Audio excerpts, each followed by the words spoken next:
welcome to episode 72 of the Zines and Roger Crochet Vlogcast. I am Rosina, I am a crochet designer coming by for a chat and a catch up because it's been 2 weeks and it's time to show you what I've been up to, which is enough I think to manage a full episode. I hope you are well. I hope you've got some projects to work on whilst we sit and chat. Get yourself a cup of tea. I don't have a drink. I'm back upstairs again because obviously the family are indoors. I think I might record this and then go out for a walk because I'm getting cabin fever. Sun's out, not a cloud or aeroplane trail in the sky, and so I think I might go out and enjoy it just for an hour or so, stretch my legs. But let's talk about crochet first, because obviously that is the priority in these difficult times. I keep hearing that quite a lot. Difficult times. What else do people say? I'm getting a lot of emails with signed off with stay safe, keep safe. Good sentiments. Good sentiments. Right. Even though the sun is shining and whatnot, I'm really cold. My nose is like a little ice cube and I'm having to wear like the chunkiest, warmest cardigan I've got. This is 100% merino of pilled, fluffy cardigan that I knitted. I knitted this Christmas before last probably because I got it for Christmas. And it was knit and a garment by New Year's Eve. That's probably one of my biggest achievements in my crafting life, is to have knit a cardigan in a week, less than a week.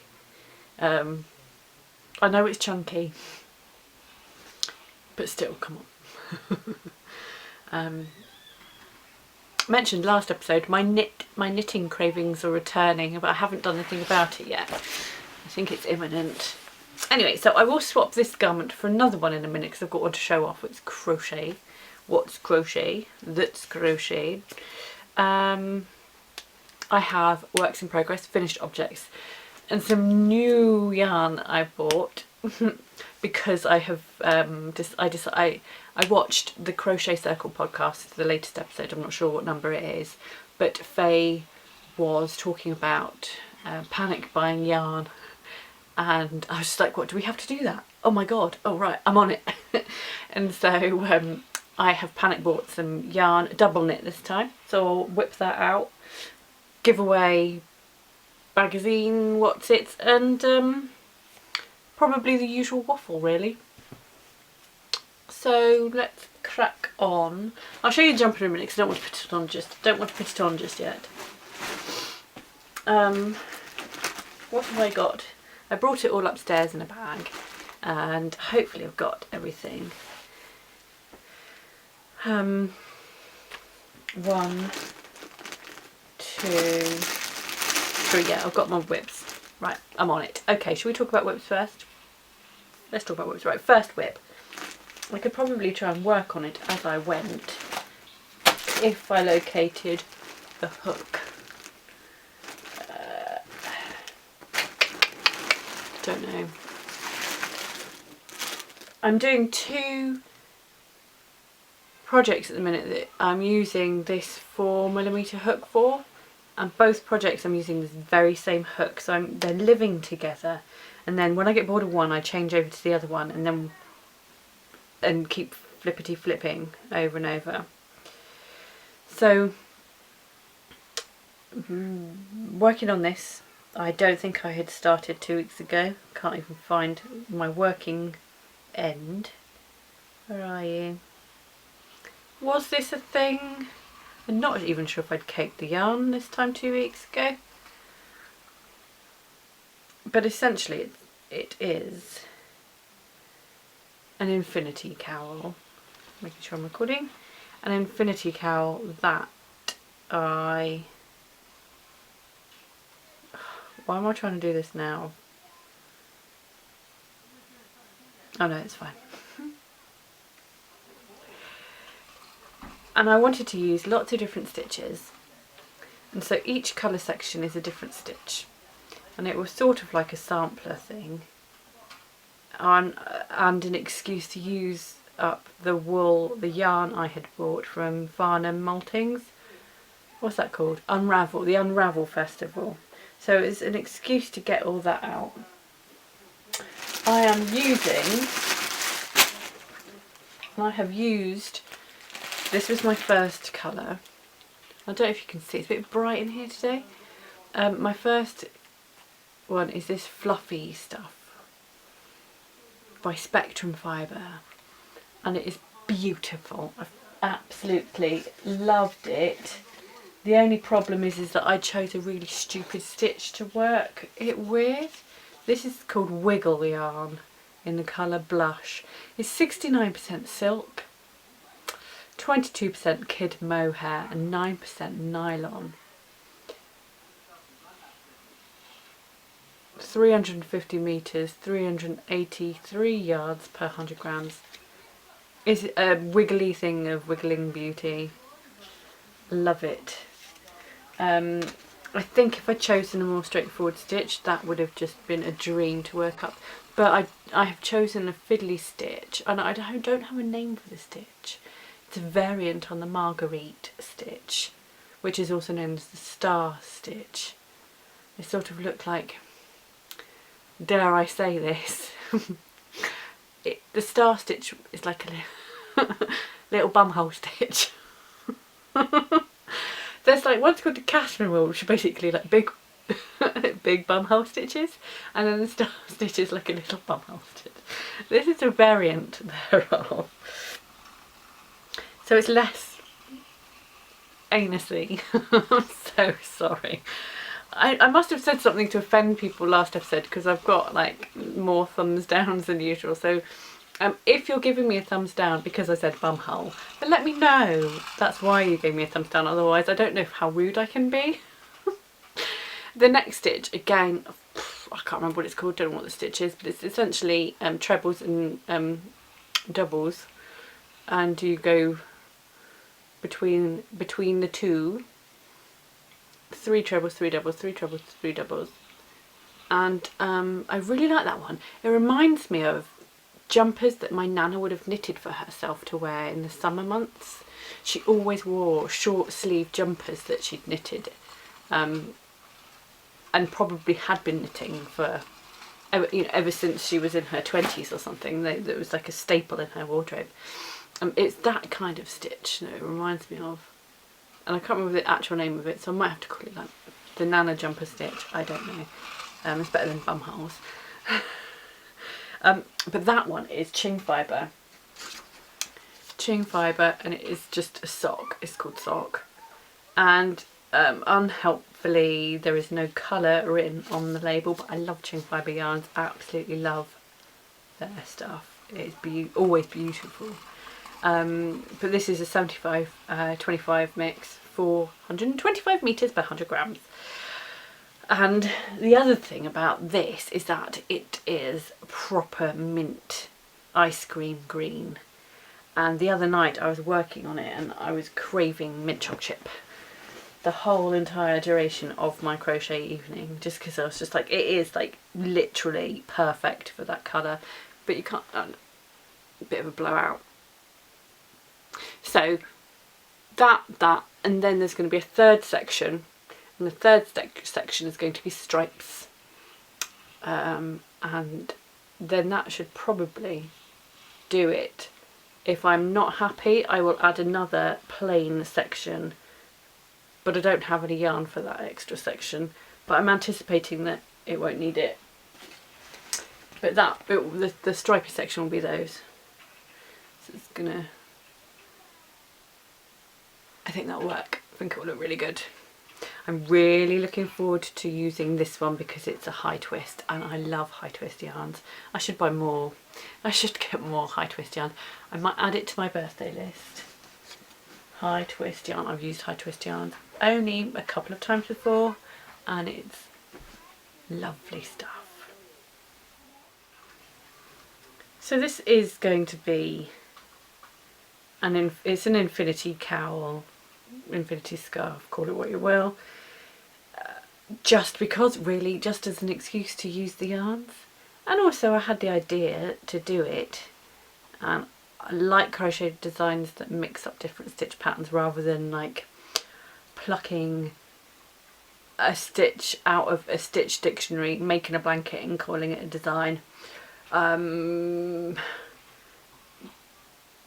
doesn't sit well with me. I like to combine stitches. I like to do things slightly differently for the majority of the time. Don't get me wrong, sometimes those simple projects are all that you need, but when it comes to things like that, I quite often,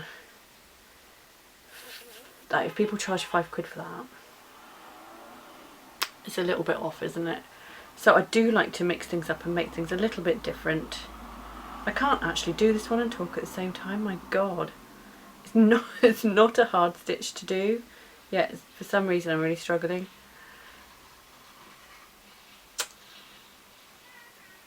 But now I've moved on to this second stitch. It is, even though I do keep going wrong. Mostly because my brain switches off rather than anything else. But the first section, I got that out of the way because I knew it was tricky because I had done a swatch, which is very unusual. Do you know what I can hear? You won't be able to hear this. I mean, you might be able to hear the scooting outside, but I can hear wing flapping. And I think, because I said I was coming up here and it was going to be at least an hour, they've let the budgie out. And so the budgie's having to fly around. He's definitely chatting. But we've been letting him out every day.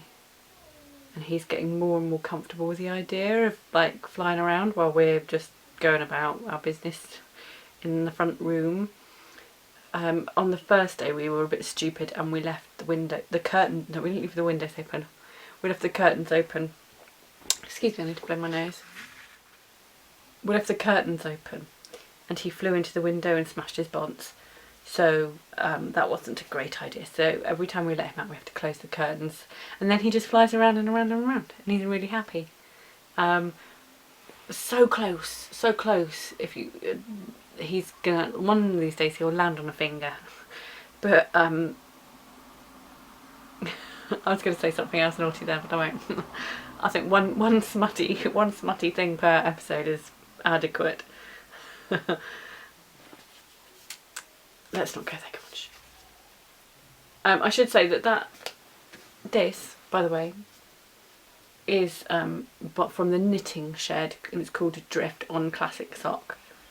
80 superwash merino, 20 nylon, 4-ply, 100 grams, 3/6 meters. And then the other blue, sorry to go back to this is Somerset Yarns. I don't have the label because this is from another project that I did. I think I made my Fit to Burst mitts out of 50 grams of this. So we're just under actually because I think this is 63 grams. Which is good. A project for less than 50 grams. I like that. Right. Oh look, as soon as I stop working on it, I forget where I am. Okay, I'm back on it.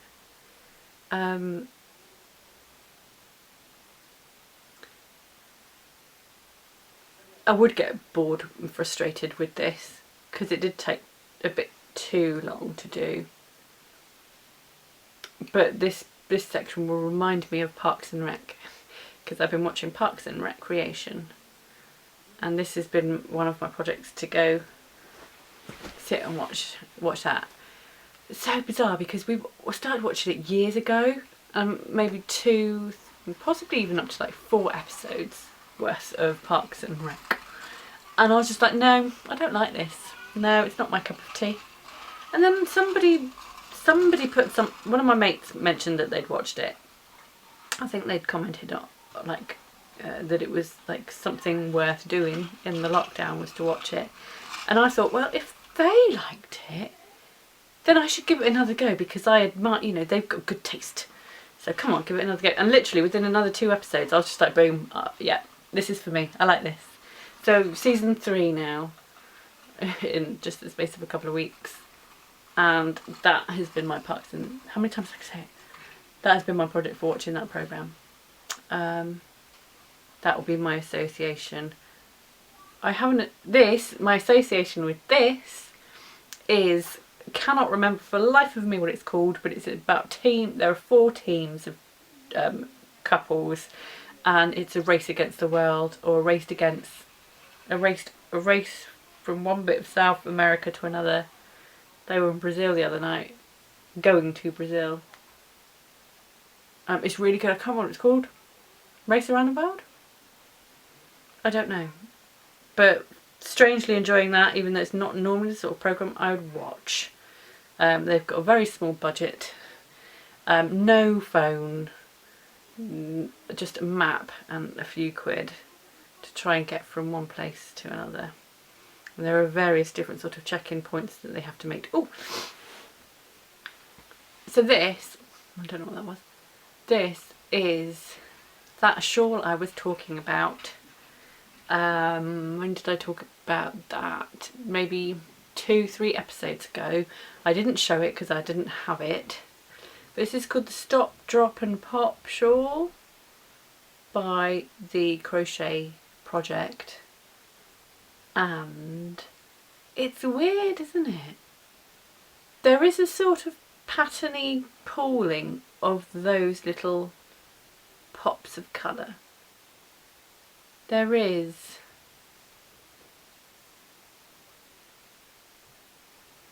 This is really nice to work on. I'm really enjoying it. The yarn I have used is by the Wool Kitchen. I should probably weigh it soonish. If that's 60, I'm alright for the mow. The Wool Kitchen. This is called Rogue. 75% superwash blue-faced Leicester and 25% nylon. It's a 4-ply wool of 425 metres per 100 grams. I love the Wool Kitchen yarn, love it. I love the zip yarns, this is what it is called. You can't, it looks different in this format, but essentially on the skein it looks like it's all one colour, plus there's one isolated section where it's a different colour, or a rainbow splotch, and then when caked up it looks like this. And those splotches are those colour pops, little puff stitches of colour, because what you do is when you come to a colour section you make a puff stitch. You don't follow a pattern for this. The pattern is when you get to a colour strip, make a pop, make a puff stitch. So each section, I'll just undo that, don't know if you can see that, but it's just, each section from about here to here, it's a little rainbow of colours, and then it goes back to a dirty purple, which is quite a nice colour. I like it a lot. But the reason I bought it was because they had Helen from the Wool Kitchen, she was at Unravel and had a stall at Unravel, and there was a sample of this made up on her stand, and it just made me go, yeah, I want to make that, and so I did. Oh, I've got a horse. The sample was in a nice sort of tealy green, and it was beautiful. But because I'd seen that in a sample, I was like, been there, done that, seen it. Let's try something different. So I went with this colour instead, which I really like. Lovely, lovely mindful project. But occasionally, semi-regularly, you get a puff stitch that's so close to a neighbouring one that it's a little bit grating. I don't want that one sat on top of that one. I wish they were a bit more spaced out. However, they are spaced out enough to be satisfying. But it's funny, they almost look like little fish, the diamondy fish swimming along my shawl. Really, really enjoying this one. Have I said that already? So this is another work in progress.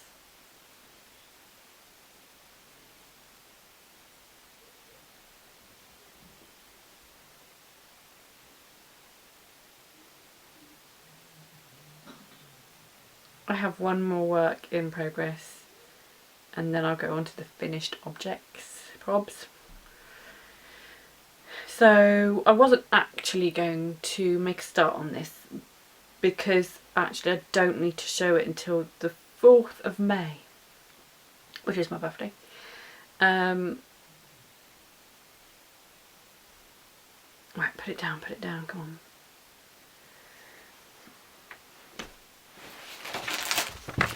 Oops, soz. So I've been sent this book because I am part of a month-long book tour. This seems to be a semi-regular thing where book tours happen, and every day over the course of a month a different blogger will review a newly released book. We'll all review the same book, and we have all been chosen by the author to do so. The author is Ana Moray Soares, and Ana is a Portuguese crochet designer, and she has her Instagram account is One Skein of Love, and this book is all about blankets. I love a crochet blanket. Here are some examples of what you can find in the book. So my turn on the day of the book tour is May the 4th. It's my birthday. And I've started already. A nice selection of blankets. I think I hope to have at least a couple of different sort of samples from this book by May the 4th. Because I want to make this, which is interlocking crochet, but I don't want to make the whole blanket. I'm just curious about how it's worked up. I was quite curious about this one too, but I think it's too three-dimensional for me. The roughly flowery petals. I'm not a big fan of 3D blankets where you have flowers, because it doesn't take long for those flowers to look a bit sad, squashed and floppy. So I avoid them, because I don't know I don't really know of any blankets that I've seen that retain their kind of fresh, lovely look of how they were when you first made them. So yeah. So I want to try that one, which is called, what's that called? Called something? Hearts Full of Grace. So it does have a hearty look about it, but I want to try it because I've only ever done one foray into interlocking crochet, and that's like bog standard stripes, brioche style, rather than doing any shaping, and I would like to do it, so I want to give that a go. There's another, you could do that as well, which is interlocking, I think.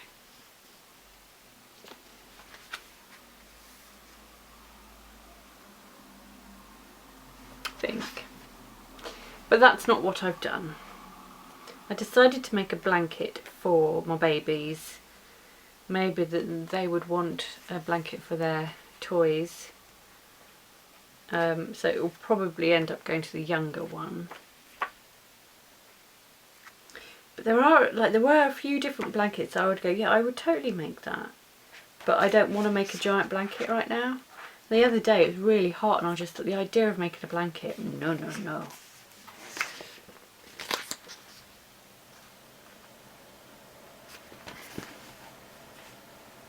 Tempted by that I was. But I really like that.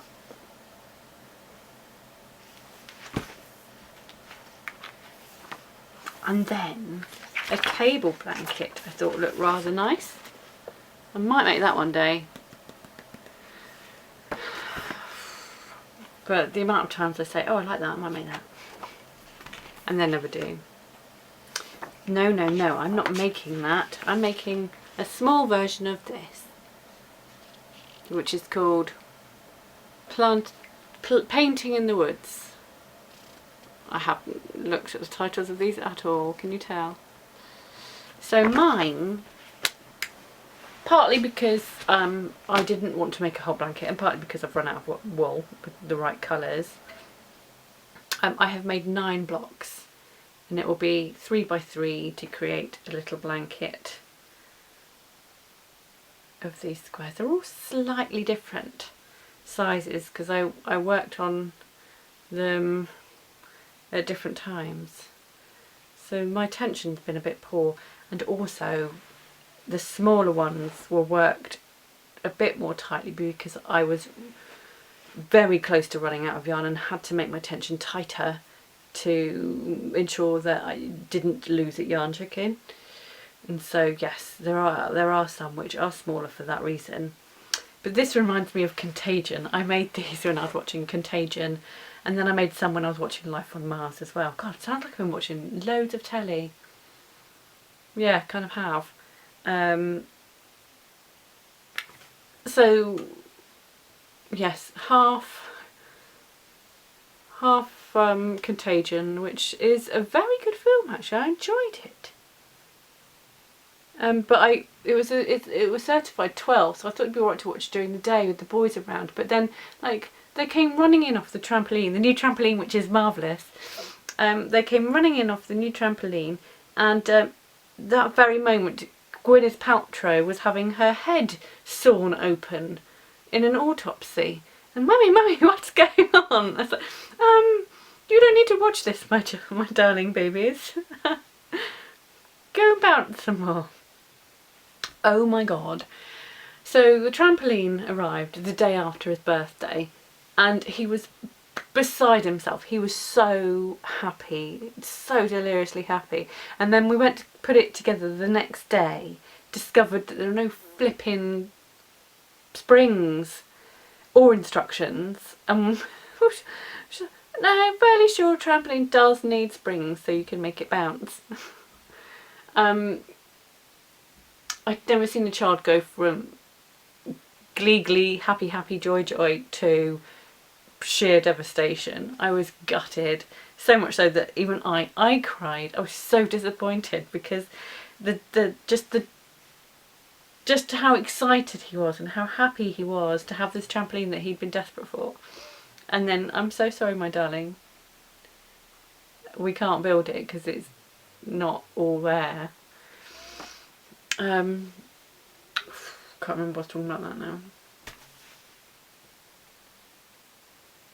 Yeah, so what I'm going to do with these is make a blanket. It will probably end up being a panda's blanket, no doubt. And I'm using black to put them all together because I am. That's what colour I have. These are Aran weight, and it's all Paintbox, the wool acrylic 50/50 stuff, which I really like, real nice. But I'm quickly running out of it because I keep using it, and it's £5 a ball, which for like just bog standard yarn, or I say bog standard yarn, you know, for like commercial yarn that's at the cheaper end of the scale, £5 per ball is quite a lot, especially if you want like loads of different colours. So I'm trying to resist getting more, which is ridiculous because I'll happily spend like £15 on 100 grams or more, like £18 plus postage on skeins of yarn indie dyed, but I won't spend a £5 on 100 grams of wool blend from a shop. There's no point questioning it or validating anything. Just get what you like, what you can afford, and treat yourself every now and again. So with that in mind, I suppose I should confess that I have bought more wool. Starting with some of those, well, with those skeins of like pretty sort of luxurious yarn. It's my these are an early birthday present. That's my excuse. The first one is Loom. This is a DK it says type Eco DK. It's 100% merino and it's an organic non-superwash. 225 metres per 100 grams. It's a lovely pink. What's it called? White peach. So it's a peach, not a pink. It's very nice. And I bought it because not only did I think it was beautiful, but it's the dyer lives in Somerset. It says hand dyed in Somerset. And the area of Somerset that they're from is about a 45-minute drive from here. And so to me, this is local wool. That's another reason I like supporting local dyers. To me, sort of a radius of, I don't know, I'd go Cornwall, covering Cornwall and Bristol and Somerset. Absolutely. I don't think I'd probably argue that Bristol was just sort of on the cusp of being local. But because birdseed UK are Bristol based, I'm arguing that they are in fact local. And I went a bit crazy and bought 4 skeins DK weight from birdseed UK. birdseed UK, Mr. B. So I think it's a husband and wife team in Bristol that dye these gorgeous skeins. They're beautiful colours, but I think I need more. So I'll wait until my actual birthday. I wouldn't mind a turquoise. Fancy a turquoise or a teal to go with these. I think that would look really nice.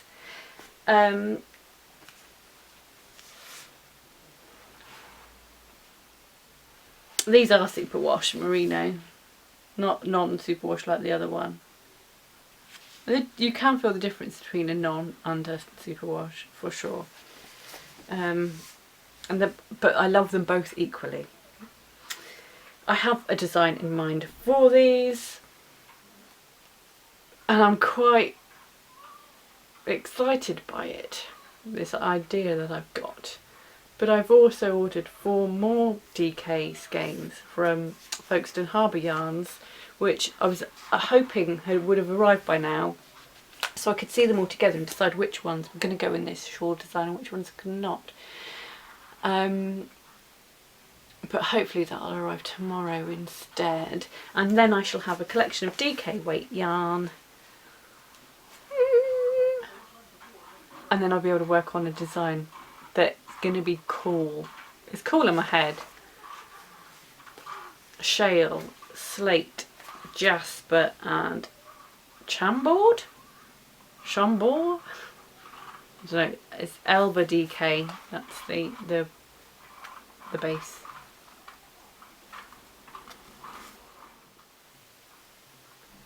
Moving on to my finished objects, of which there are 2, and you can probably guess which 2 because I was talking about them last time.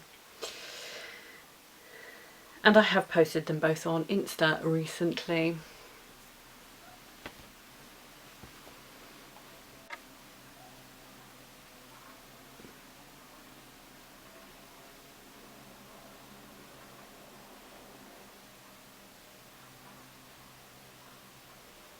This is a rather large shawl. It is called the Forager Shawl, which is out now. It was in issue 117 of Inside Crochet magazine, but the rights reverted back to me, so I'm able to sell it independently as a design now. Next up is Zelda. I'll do that hopefully by the next podcast, or hopefully at least the one after. I think the rights have just about reverted back to me, like for that one. About now, I don't know, because that was issue 122. I think there could well be another month still of that doesn't belong to me yet. Can't remember. This one does though. Whatever. So you might recognise it from that magazine, but also just so you know that the border is very similar to the Hinterland border. the colour and the colouring I did on this one is different to the original design, like the order of colours and stuff like that. With this one I just sort of did a splodge of striping in the middle. I didn't do any kind of fancy pants order of the colour in the end, whereas the original is different. And then the main body is similar, is the same as Waking Winter. So if you've got that one, which is another one of mine, you might want to bear that in mind as well. So it sort of has elements from a couple of different designs of mine, and I've smushed them together to create a new shawl. I very much like it. It's an Aran weight shawl. It's flipping massive. It's a wool and acrylic blend again. So this is the paint box stuff that I was talking about before. So 50-50 acrylic wool. And then this is not 50-50. This is like, this is a Mariner Yarns one. And once again, I think it's called something like Tweed Aran, but I can't remember. Don't have the label here, but I did definitely put it in the show notes for the last episode about what it was called. But it's got Aran, it's an Aran weight acrylic wool, but I think the wool is only like 20% rather than 50. And I don't want it. I do not need another shawl. I have a bajillion shawls. It's ridiculous. So I'm going to give it away. Whether or not it's a giveaway, what would you do? Like, because given current circumstances, there's going to be a few people in the local community that could do with cheering up. Do they want an unsolicited shawl delivered to them? That's another thing, isn't it? It's just like, some people, you don't try and do a nice thing, but what happens actually, people might be like, why are you giving me that? I'm perfectly fine, thank you very much. So I'm not sure what to do. Donate it to a charity shop. I could do a giveaway here or Insta or something. Or find a community set up where they would find the right person who would like it. I'm not sure. When it comes to stuff like that, I tend to go with the easiest option, and that's just like give it to a charity shop. But the thing is, they're not open at the minute. I don't know. So it'll be stored safely somewhere for a while. Yeah. And then I have my jumper. And this is part of the last book tour I took part in. And you, if you're a regular viewer, then yes, you will know what this is. It is the loose sleeve jumper. And it's finished. Apart from the ends haven't been sewn in. And why haven't the ends been sewn in? It's because I'm going to undo it all. I'm not keeping it. I toyed with the idea of giving this away as well, but actually this can be another garment that fits properly. It's too big. And you knew, I knew, it was too big. And the other thing as well is, well, I've been meaning to go to the hairdressers for such a long time, and now I can't go. The last time my hair got to about this length, I got so frustrated I just gathered it all up. That went and cut it off. I released it and it was like this. And I was like, oh crap, what have I done? And then I did have to go to the hairdressers then, and they were just like, what the blazes are you doing? I was like, can you not cut your own hair please? No, you're sorry. So if you get that frustrated, then it's time to go to the hairdressers. I just don't know what to do. I've been wearing it up a lot recently, but it's not a good look. But maybe I should, I don't know. The trouble is, it's now at the length where it strangles me in my sleep, or I lean on it as I try and get up or turn around, and I lean on it and it just like pins me back down again. Digression. Soz. Right, you probably won't be able to see how it's too big, other than the picture. I'll put a picture on. I put a stupid picture on the blog notes for you to look at, because I did take one and I am stood there like a lemon, so you can see me looking like a twonk. I decided not to go all the way with the sleeves. I cut them about 4 rows short, so it would have been here. Cut them short knowing that I probably wouldn't, it wasn't a keeper. But the thing is, that's not to say that it's not a smashing design, because Cassie's garment ideas are fabulous. It's from her book, Cassie Ward, My Crochet Wardrobe.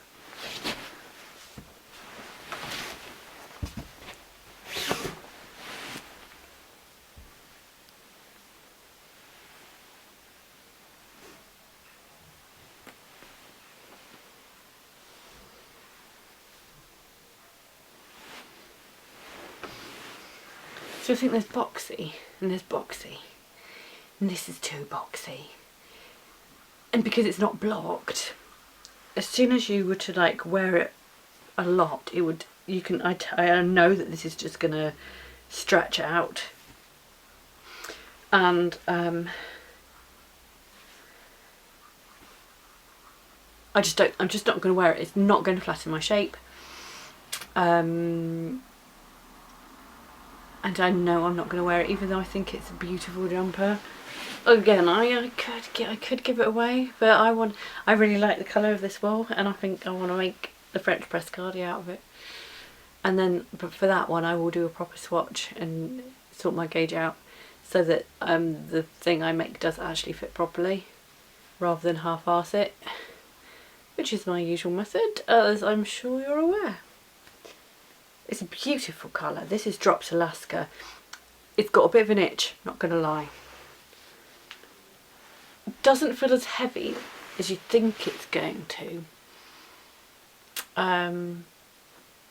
But it's not flippity flop. It's not drapey.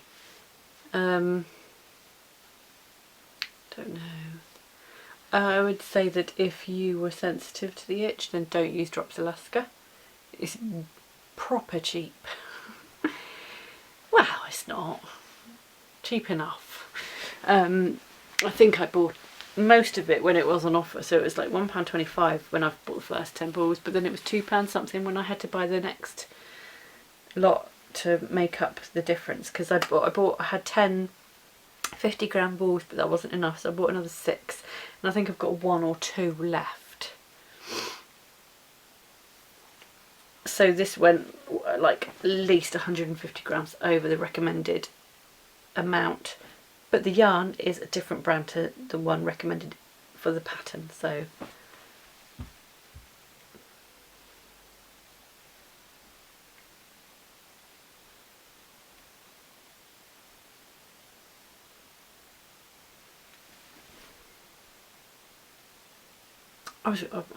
I could start doing it now.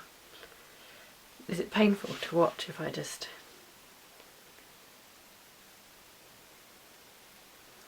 undo this knot?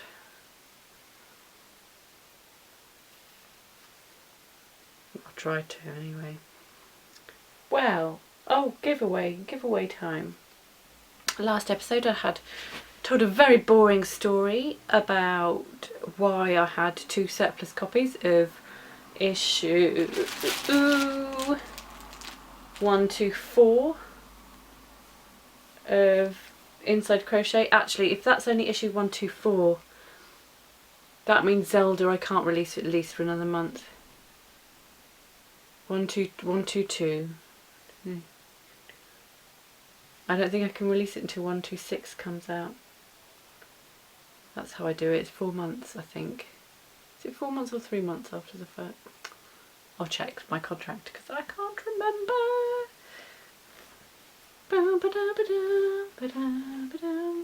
I have picked 2 winners for the magazine, and I have written down their names.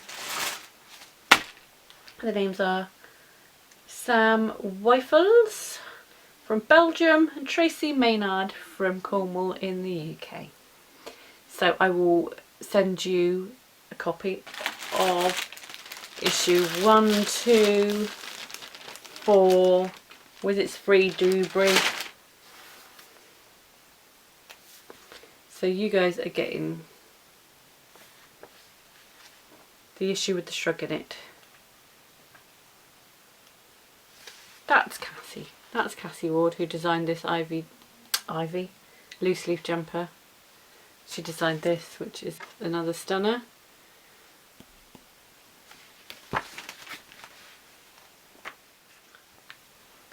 So we had another birthday in the house yesterday. Oh, look at that. That must have been when I ran out and like had to change colour, and that was the end. I remember that now. So yes, I had another birthday in the house yesterday. So that was good. It was so bizarre. We went for a walk, and when we came back there was a blinking peacock in the front garden. Peahen. Not peacock, it wasn't a boy, it was a girl. It's like, where the hell have you come from? That made 0 sense. And she stayed in the front garden for at least 2 hours. For most of that she was stood on our front doorstep like she was waiting to come in. So we opened the door and had a chat, but she wouldn't come in, which is probably a good thing. And I was just like, she can probably smell the Trill.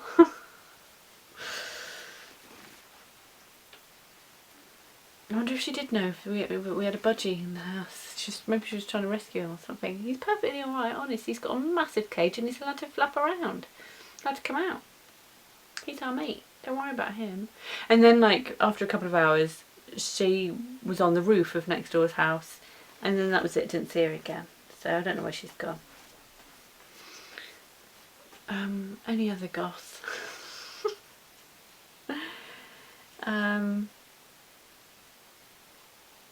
No, I really don't think so. Back to work tomorrow. It was quite nice last week. Not only am I enjoying it, even though it's absolutely bonkers. It was only a 2-day week last week because it was Good Friday. So I didn't work then. But then this week is 3 days, next week 3 days, and then I think it must be another bank holiday Friday, so just another 2-day week then. I don't know when it's all going to settle down. Not anytime soon, right?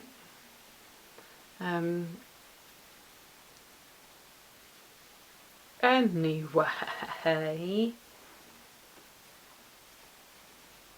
think that's it. I don't have any sort of grand plans for sort of the next couple of weeks being like mega crochet-y, but I'll try my best. I've just realised I probably just revealed my hairy armpits. I hope you're not offended by that. I don't know why you would be. Perfectly natural. Right. I'm not going to start. Seeing as I've already talked about bum holes, I'm not going to start talking about armpits. I will see you next time. I hope you're alright. Let me know what you're working on. Give us a like, a thumbs up, which is the same thing, duh. If you fancy supporting me on Patreon, you can do that, or subscribe and all that jazz. I'll see you again next time. Cheerio, bye bye. Hairy armpit.